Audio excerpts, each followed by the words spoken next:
Okay, so very good morning to all. Hope I am audible and my screen is visible to you all. If you are not getting a voice or if you are not getting the screen, please let me know.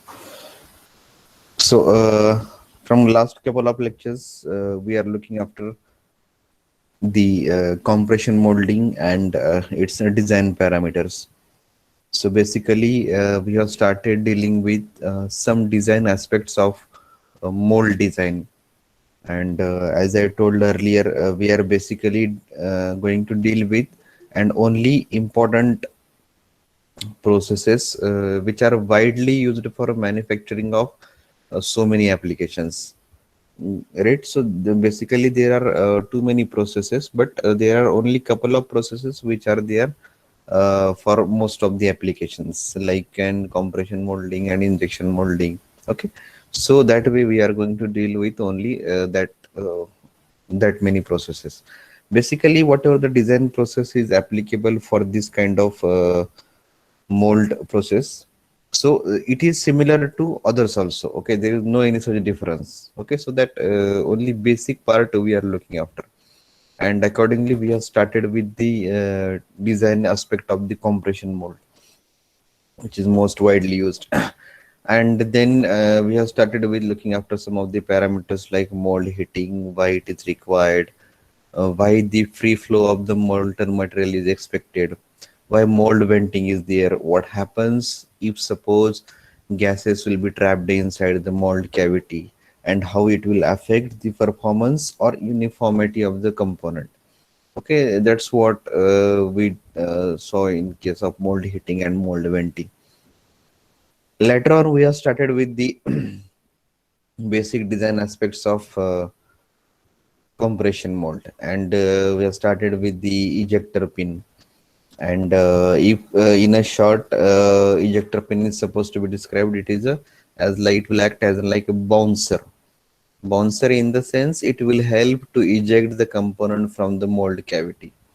Okay, it's simply as like a pin, but a pin should not have a pinpointed diameter or the pinpointed nodes at its tip. Okay, so preferably we discussed that preferably it should be matching with the surface or the counter over which we are putting the node surface. So if there is a triangular type surface, so the shape of the pin nose should be in such a way that it will be properly adjusted on that surface, so that less pressure will be required to eject the component. Okay, so it should be matching, so pin and the surface should fit with each other. Okay, that's what the aim. And then we have started with basic design parameters required for the compression mold. We have started with the bulk factor. Basically, it is a bulk modulus or bulk factor.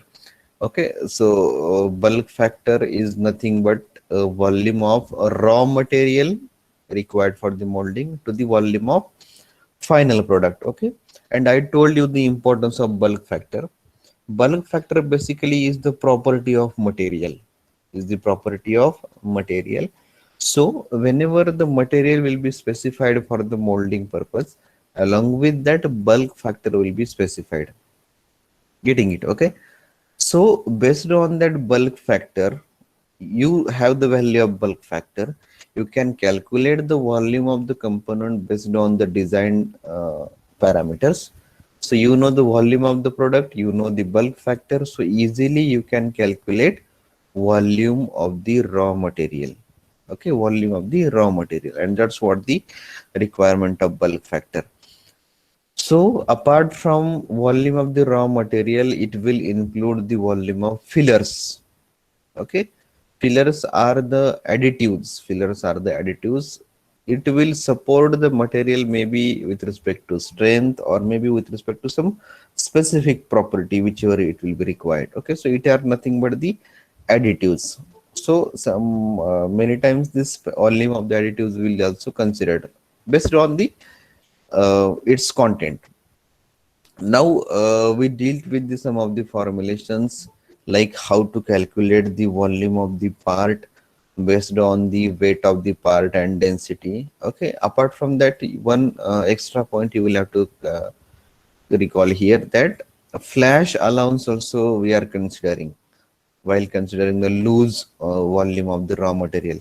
Flash is nothing but the extra material which will come out from the mold cavity, okay, which will be cooled around the over and over above the mold cavity, okay, around the land area.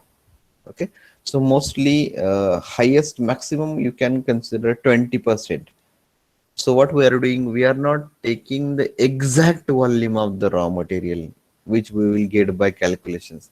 We are putting some extra material in that, getting it, okay, to so that it will take care of extra compression.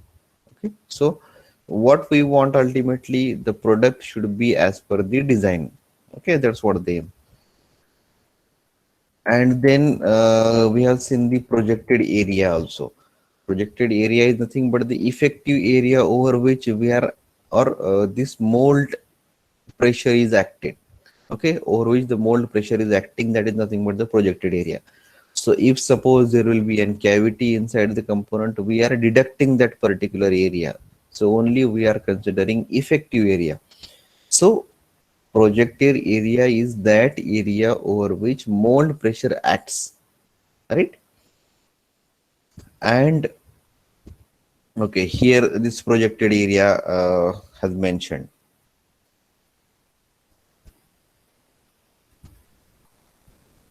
Getting it? Okay. So this is basically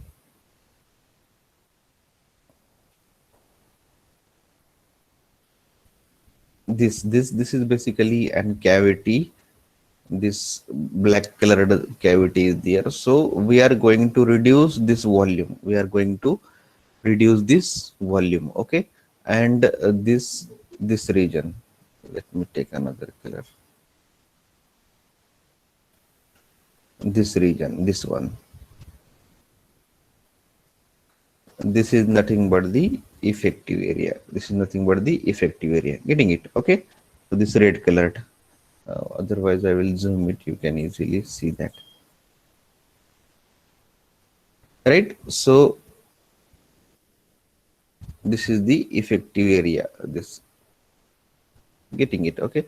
So on this area only, this mold pressure will act. Okay, so calculation of projected area is very simple. Just you will have to deduct down this cavity dimensions. So basically this is the width of actual component, this is the height of actual component, this is the width of cavity, and this is the height of cavity. Okay, so total area, capital W into capital H, minus the area of the cavity. By that way you will get the projected area. Got the thing? Okay, so whatever may be the, see here we have given only one cavity or only one this open space. It might be there, it may possible that there will be some multiple cavities, multiple openings. Accordingly you will have to deduct the dimensions. Okay, and that way you will get the projected area. Then we discussed about the clamping force also. Okay, so clamping force is nothing but the force required to keep the mold closed. Force required to keep the mold closed. Okay, so that this force should not allow the separation of mold boxes. Okay, that's what the clamping force. Getting it? Okay. Now the clamping force depends upon the size of the component also. Okay, volume of the component also, because that will decide only what is going to be the clamping force, right? And see, that's how we have calculated the clamping force. This projected area of molding multiplied by compression pressure, okay. So in most of the cases in the numericals you will be given this compression pressure, you will have to calculate the projected area only. Okay, this you will have to calculate, and based on that you will get this clamping force. Okay, so calculation is very easy, area multiplied by the pressure applied, right? Then next one we have seen the land dimensions. Okay, we have seen the land dimensions. It is a simple parameter. Land is nothing but the distance between actual cavity dimension and vertical wall of powder well. Okay. So instead of confusing, here you can see one more good figure is there. Yes, yeah, here. Okay. So this is the land area. Now I will highlight this.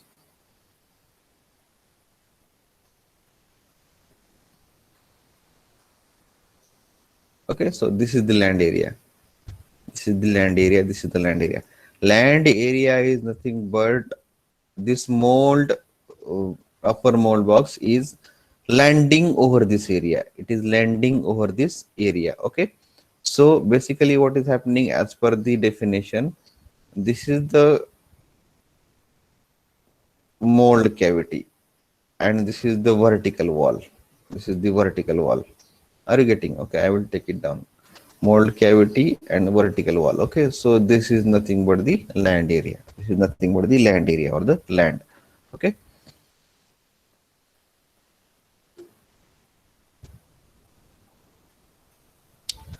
Getting? Okay, so this is called as a land. This is called as a land. So the space over which this is landing. Right. Okay. Now, so today we will study the basically what are going to be the parameters which are required for calculation of or the design of compression mold. Okay. So lecture is going to be an important one. So basic formulation I will tell you, and maybe possible if we'll get the time today or maybe in the next lecture we'll go for the problem. Okay. So while designing, just a minute.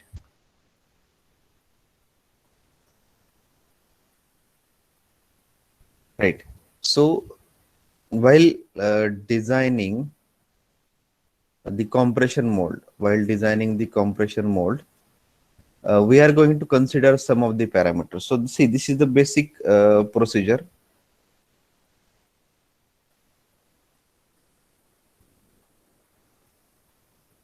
This is the basic, some parameters are there for each kind of or whatever may be the problem type. You are going to use that formulas and that only factors. Okay. So one by one, we will see what are the factors. The first one is bulk factor. Okay. So first one is the bulk factor that you will have to calculate. If it is given, then you will have to calculate the volume. If it is given, then you will have to calculate the volume. Okay. So bulk factor is nothing but simply the volume of loose plastic to the volume of product. Okay. So in formula, if I want to write, simply we can have volume of loose plastic. LP stands for loose plastic divided by volume of product. Okay. So if bulk factor will be given, you can calculate volume of product based on the dimension, and based on that you want this volume of loose powder, okay. So the first factor you will have to calculate this volume of loose powder, okay, by using the bulk factor, right? So then second parameter is the land dimensions. Okay, any problem, go this way only. Okay, land dimensions. Okay, so sometimes land dimension will be given directly. Okay, you got the meaning of land now. You got the meaning of land. Here is the land. Okay, this is the land. You got the meaning of land. Now the land dimensions. Okay, land dimensions. So basically there are some specifications, right? So based on the size of mold, the land dimensions are considered. Okay, see, in the design process, around 20 to 30% there are assumptions, and based on that assumptions, remaining 60 to 70% are your calculations. Okay, so somewhere you will have to assume. Now land dimensions, there are two parameters. If there is a normal size mold,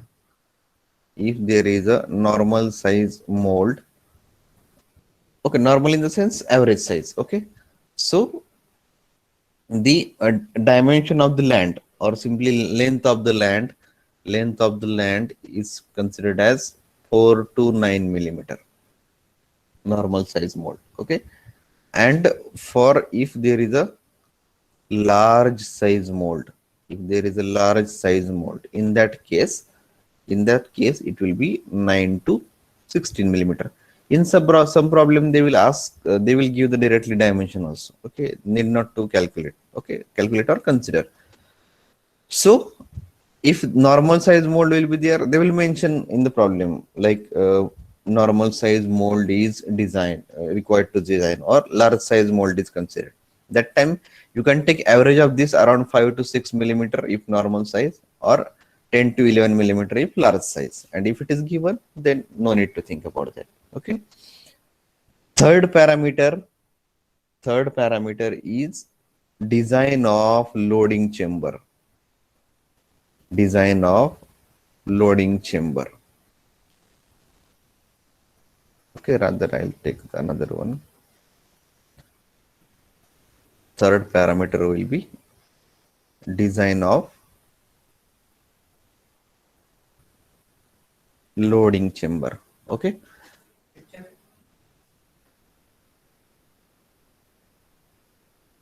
First of all, you understand that thing. Okay. Like this. Today I got the tablet, so we are able to get this good.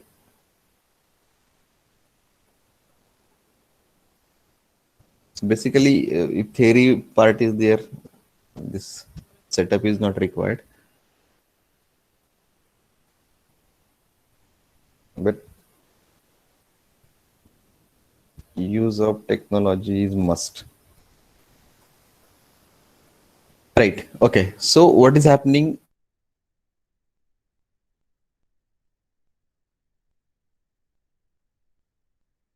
Okay.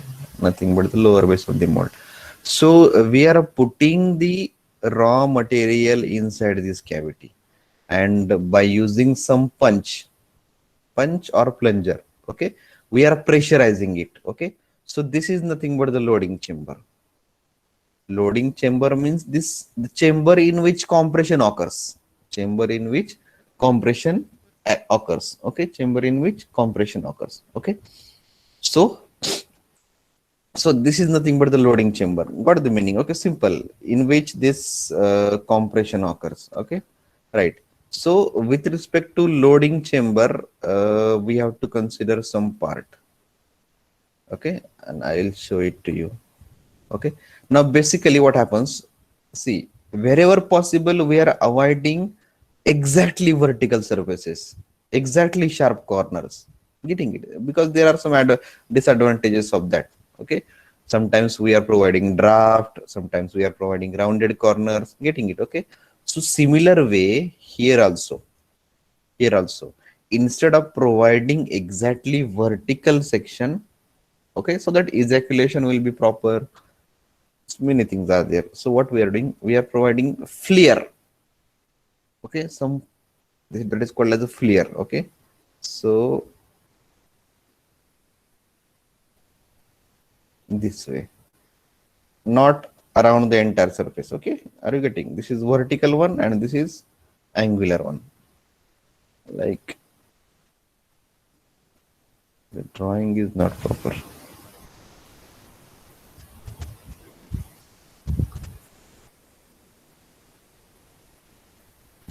Getting it? Okay, so this much angle. Okay, this much angle. Okay, this inclination we are providing. Okay, this inclination we are providing in the loading chamber, and that is called as flare. That is called as a flare. 2 to 3 aspects are there. See, while material we are putting the material inside this cavity, so material will slide over this particular surface easily. So it will not, there will not be a friction over these vertical surfaces, otherwise it will simply wear out.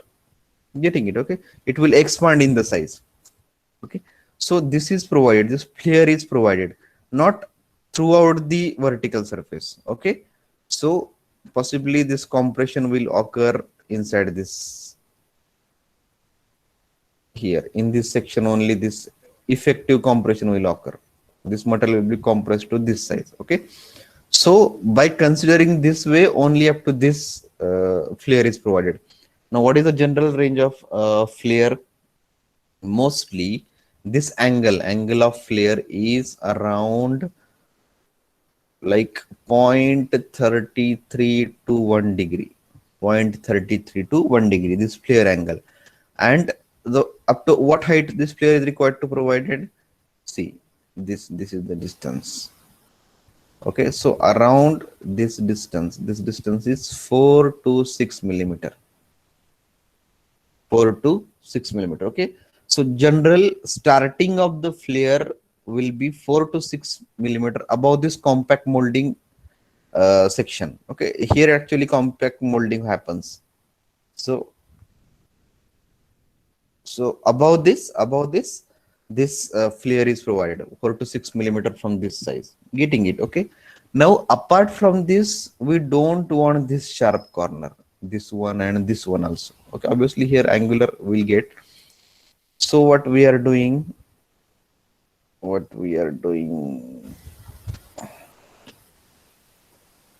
right? So here what happens again? Yes, rounded. Okay, so again rounded wherever possible, rounded. So don't go for the sharp corner. So this rounding is, or the rounded corners are provided. Okay, now this rounded corners are with around radius of 2 to 5 millimeter. Okay, not the diameter, this is the radius. Okay, so radius of 2 to 5 millimeter. Getting it? Okay, so that's what the basically design aspects of the loading chamber. Flare 0.33 to 1 degree, rounded corners with the radius of 2 to 5 millimeters, and flare should be provided from 4 to 6 millimeter from the bottom. Okay, from the 4 to 6 millimeter above the bottom. Okay, so that's what the loading chamber will be there. Now what we want again, this height of the loading chamber, this height. Okay, top to bottom, we want the height of the loading chamber, or not the height, we can call it a better way, depth. Okay, depth of the loading chamber, now that will be our fourth parameter. That is called as a depth of loading chamber. Depth of loading chamber. Getting it? Okay,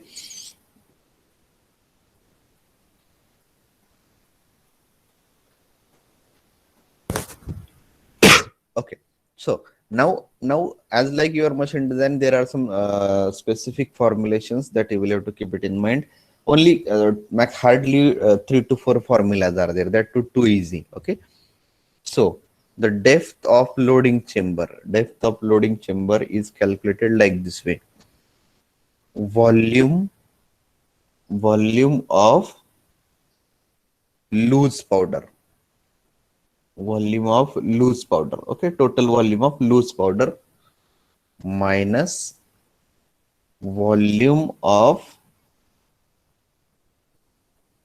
actual cavity. What should we nominate this? C.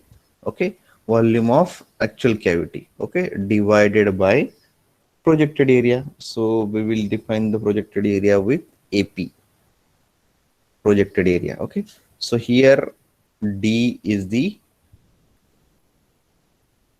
depth of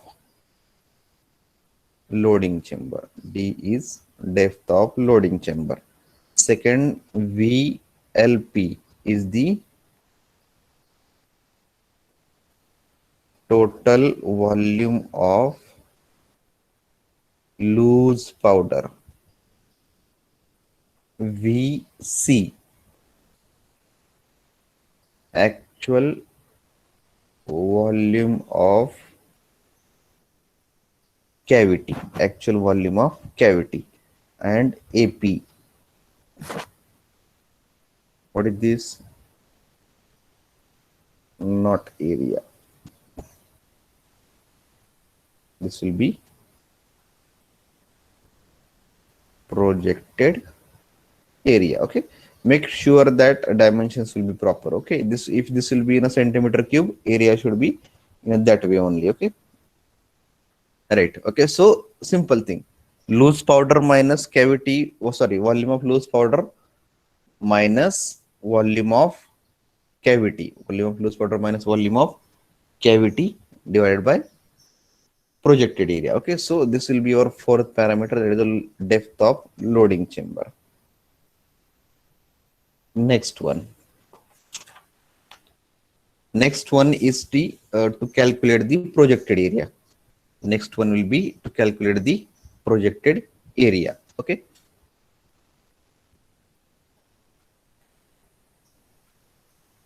it is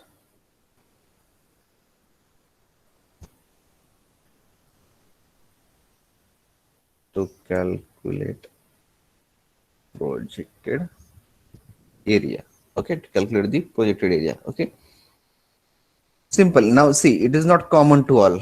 Okay, as such there is not a fixed formula calculation of area, but what the section we considered last time, we'll take the example of that only. And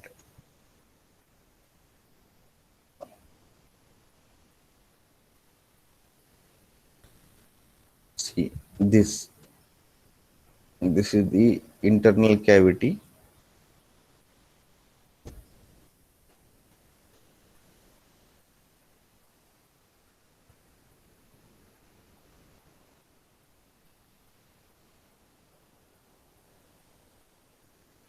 Getting it? So inside there is a different one, that is a cavity, and outside there is a different one. Right. Okay.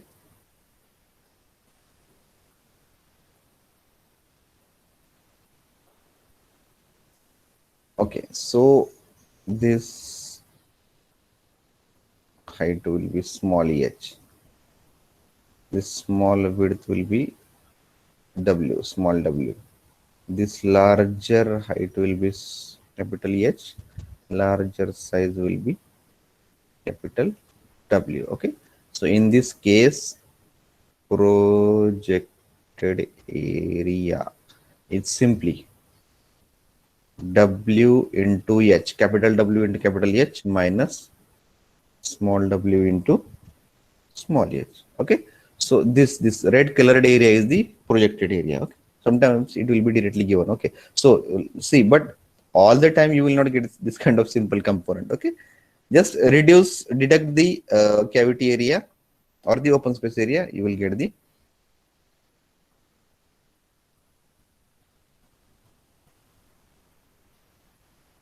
effective area.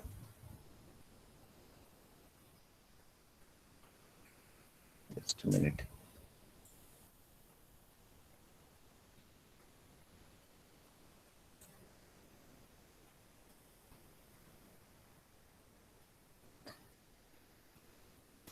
Okay.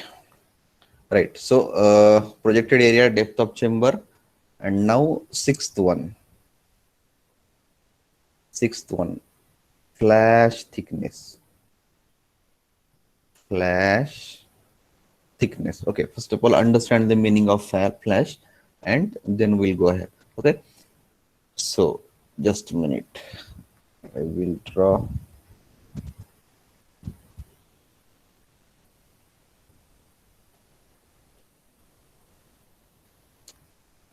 Flash is the basically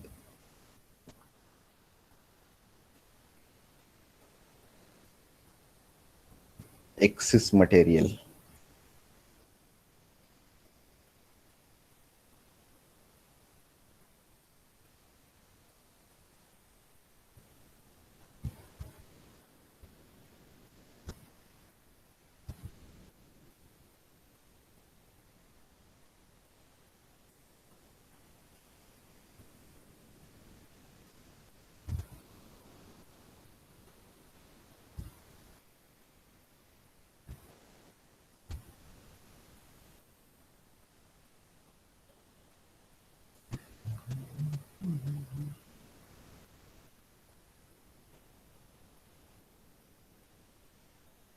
So this one, yellow color doesn't look good.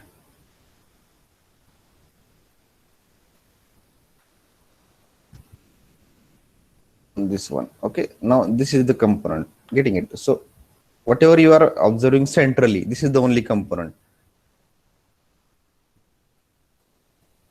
Okay, so only this much, this rounded, or what you can call, this is the only component. Okay, but this one, this is the extra material or excess material which is flowing from the internal to external area. Okay, see, this has flown to outside direction. Okay, so this is nothing but the flash.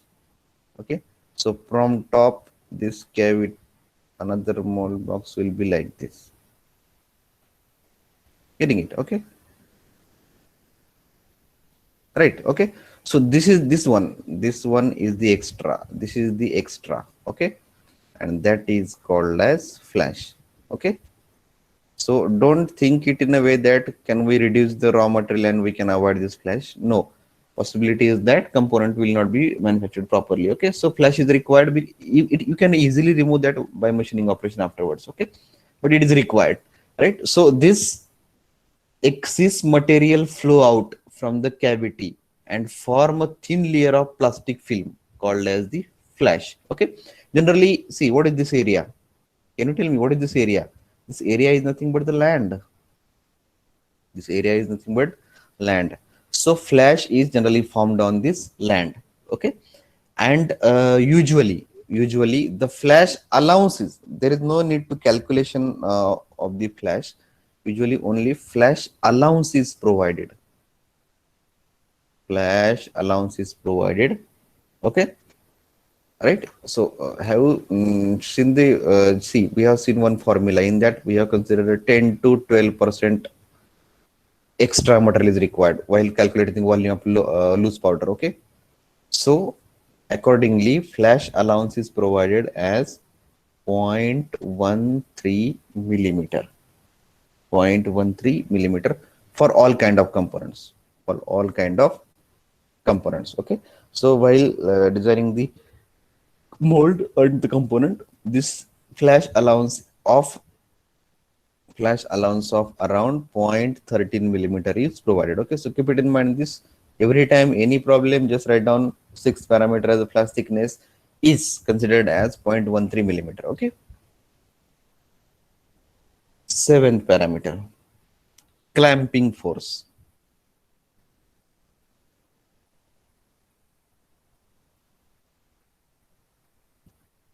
Clamping force, and in the last lecture also we have seen this clamping force, easy to calculate. Okay, clamping force, we'll nominate this as a FC.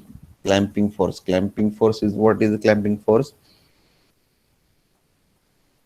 Compression pressure or the clamping pressure.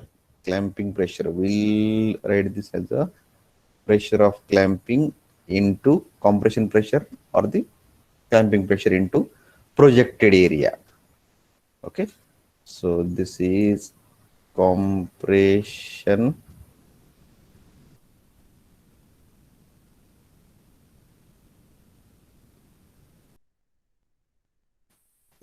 pressure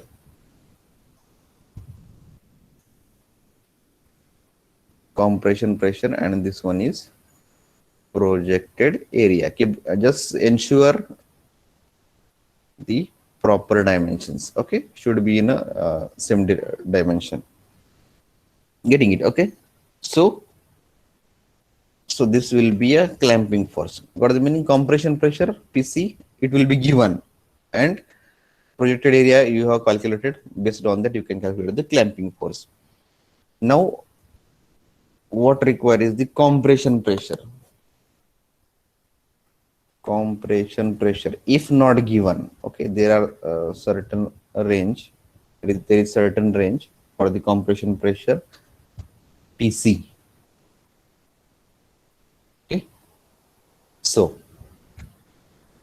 the range is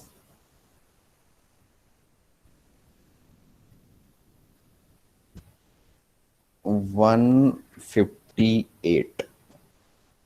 to one, sorry कम हो गया, 158 to 211, okay, kg per centimeter square. And one more range is there, it is 79 to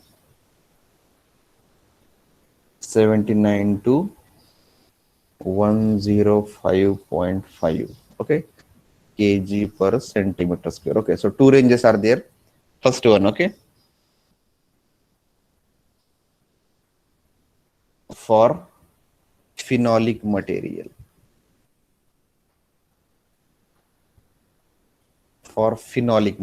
okay, and this will be for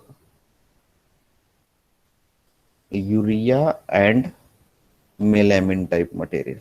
Okay, it depends on the raw material, melamine material. Okay, just you will have to keep it in mind, these two words, phenolic material and melamine material. Okay, if it is compression pressure is given, no need to worry. If not given, based on this, if pressure will not be given, they will mention that these two words, one of these two words, either phenolic material or urea or melamine material. Based on that, you will have to consider this range or this range. Okay, whenever range is given, you can take it average. Okay, whenever range is there, you can take it average one. Then ninth parameter, what was this, eighth, okay, this is ninth. Design of ejector pin. Ejector pin also we have discussed in detail. Design of ejector pin, design of ejector pin. Okay, ejector pin, I told you, ejector pin is required to eject the product from mold cavity, eject the product from mold cavity. Okay, so we want here, see, ejector pin, only two parameters it is having, diameter and the length. Most important one is the diameter. Okay, most important is the, sorry, diameter and the length. So general assumption, diameter of ejector pin is generally dp, it's considered as equal to wall thickness of part.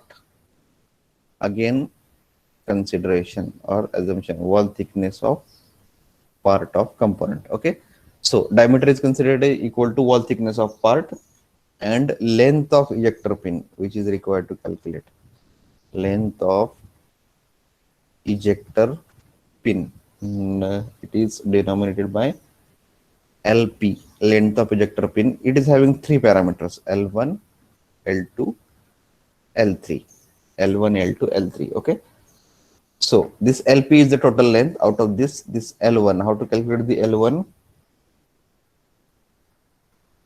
Length in contact with mold plate. So this is the length which will be contact with mold plate, and it will be simply calculated as 5 times dp. Getting it? Okay, L1 will be 5 times dp. L2 will be ejector stroke. See, simply see, we have to move the ejector pin to the upward direction. Okay, we have to move the ejector pin so that it will pressurize the component to ejaculate from the mold cavity. This movement is nothing is called as a, this movement is nothing but the ejector stroke. Okay, so this is ejector stroke. Okay, it will be given in the problem. Great. Okay, it will be given in the problem.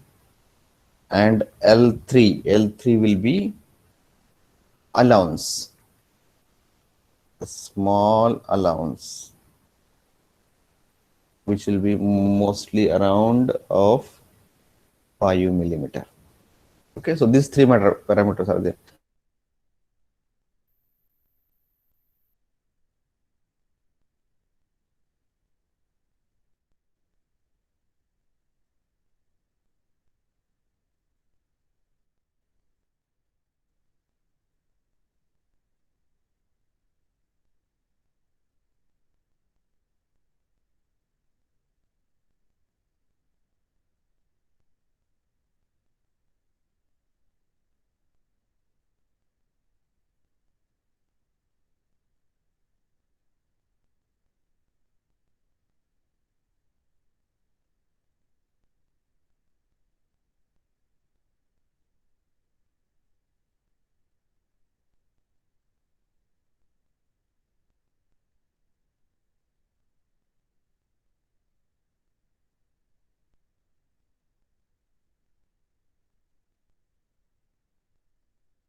Okay, I think I lost my connectivity. Are you getting my voice?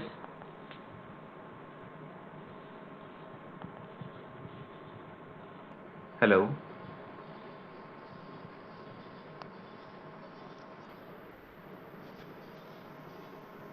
Okay, I think okay, I'm audible now, right? So I lost my connectivity, so that screen sharing has stopped. So already we are over with this. Right, so these are the 9 parameters. In the next lecture also, once again we'll see, and we'll try to solve some couple of numericals in the practical also and in our regular lecture also. Okay, so just thing is that we are going to see, or even in your syllabus, only basic design process is there. So if you have seen, there is no any such complicated formulations or requirements. Simple parameters are there, and not so much assumptions also. Only couple of 2 3 assumptions are there, and a routine regular process is there. Each any kind of problem you will have to apply the similar process, right? Okay, so once we'll solve one numerical, you can easily get the entire process. Okay, so compulsory this 9 parameters, any kind of problem. Okay, right? So just wait, we'll keep the attendance and then we'll close the session.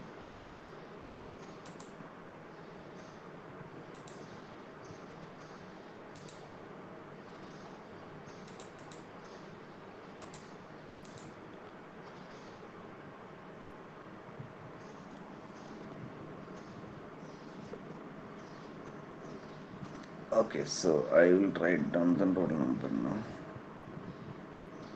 So roll number 1 is there. Okay, once I'll call the number, you can leave the session. Roll number 1 is present. 2, 3, 5, 6, 8, 9, 11, 12, 15, then it's 16, 17, 18, 22, 23, 25, then it's 29, 32, 33, 34, 35, 39, 40, 42, 43, 44, 45, 46, 47, 50, 51, 53, 54, 55, 58, 62, 63, 64, 65, 67, 73. Okay, I think all are over. Right, so thank you so much. We'll see numericals in the next lecture. You can leave the session now.